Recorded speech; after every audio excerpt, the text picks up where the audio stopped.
Today, we are looking at the topic of what if the end of the Cold War hadn't been so peacefully. The end of the Second World War marked a turning point in the history of Europe, but the reorganization of the borders also brought new tensions. The Polish state was particularly affected, as it lost eastern territories on the one hand, but received only small territorial gains from Germany on the other hand. This decision led to widespread discontent among the Polish population, who felt betrayed. The Polish government argued for greater territorial gains to offset the losses suffered during the war and to strengthen the country. But these demands were ignored by the Allies, who feared that expansion of Poland could endanger the stability of the region, could work against Soviet interests. In response to the territorial changes, the East Prussian Soviet Socialist Republic was founded and later renamed into Kaliningrad Socialist Soviet Republic. This measure was intended to ensure security and stability in the region, all of which resulted in only minimal displacement of the German population there.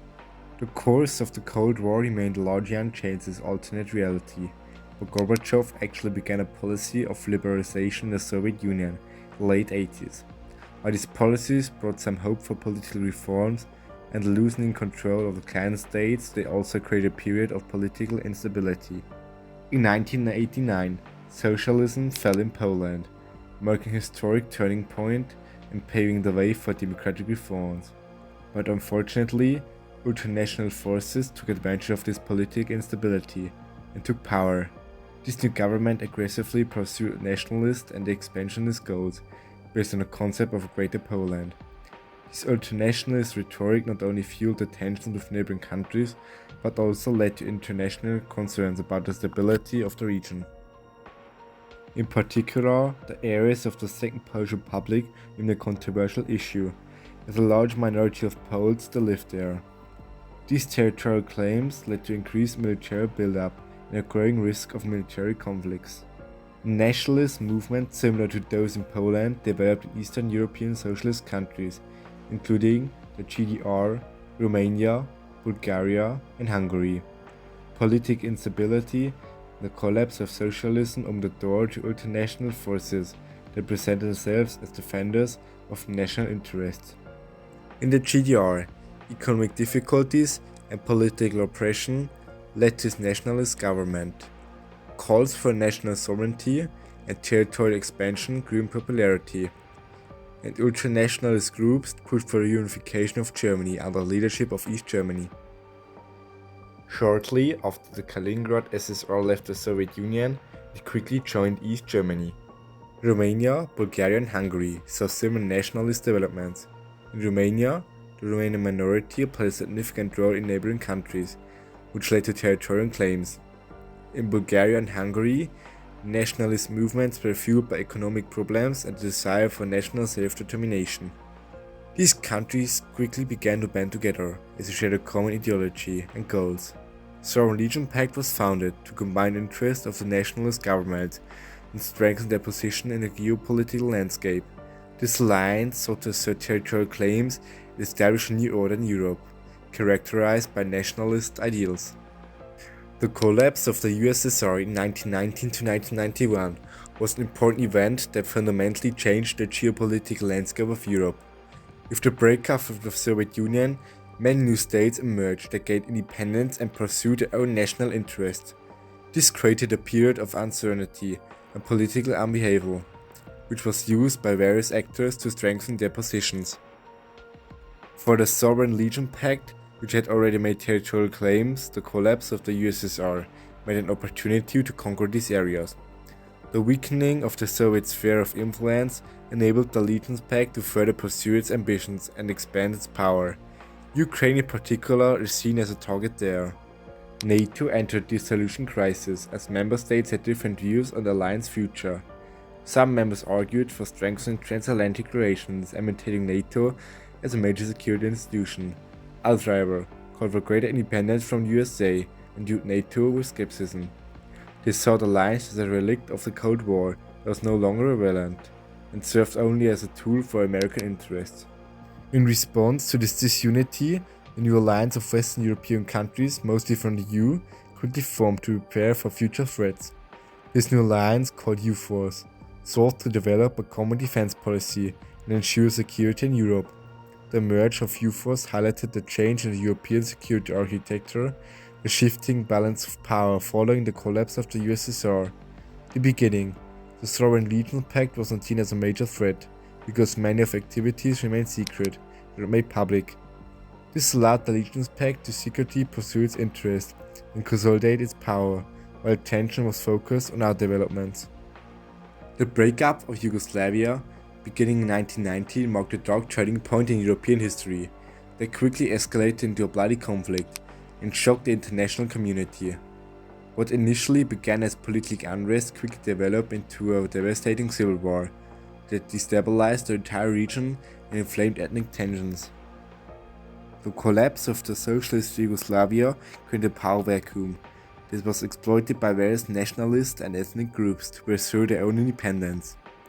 As a result, several republics, including Slovenia and Croatia, declared their independence, which led to violent clashes with the Yugoslav army. The intervention of foreign powers further exacerbated the conflict. While some countries tried to promote diplomatic solutions, others openly supported nationalistic groups and ethnic militias.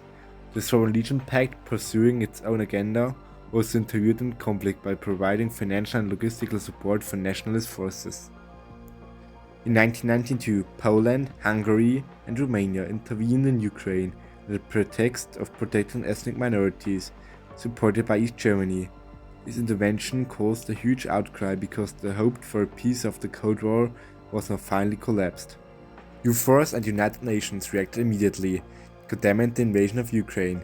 They called for a peaceful solution to the conflict and appealed to the countries involved to withdraw their troops. Despite international pressure, ultranationalist governments remained undeterred and continued their aggression. Russia moved close to Western states to support Ukraine and U-Force. This support should help counteract the aggressive ambitions of ultranationalist governments and thus maintain a peaceful Europe. Despite the support of Russia and U-Force, the new states, which was attacked by Poland, Hungary, and Romania, did a chance against the overwhelming military superiority of its opponents. The territories occupied by the attackers were eventually annexed, leaving no border chains in the region. There was also a small exchange of territory between Poland and Germany. In 1994, Serbia's victory in the former Yugoslavia marked a significant turning point. After a bloody conflict, Serbia managed to gain control over large parts of the former Yugoslavia and establish an ultranationalist government. This victory increased the ambitions of other ultranationalist governments in the region, which were now also seeking territorial gains. An example of this was Bulgaria, which seized that opportunity and annexed neighboring Macedonia. The formation of an ultranationalist government in Serbia posed a serious threat to the region. The government pursued an aggressive foreign policy and used nationalist rhetoric to legitimize its ambitions. This led to growing concern in the international community and fears of a further escalation of violence. In 1995, the Legion Pact invaded Czechoslovakia, leading to dramatic escalation and ultimately to a devastating war. The Legion Pact intervention triggered a chain reaction, as countries such as Ukraine, Belarus, Lithuania, and Croatia positioned themselves on Czechoslovakia's side. At the same time, Czechoslovakia received massive support from U-Force. The war lasted until 1989. Ultimately, the Legion Pact won its conflict, and the borders were changed again.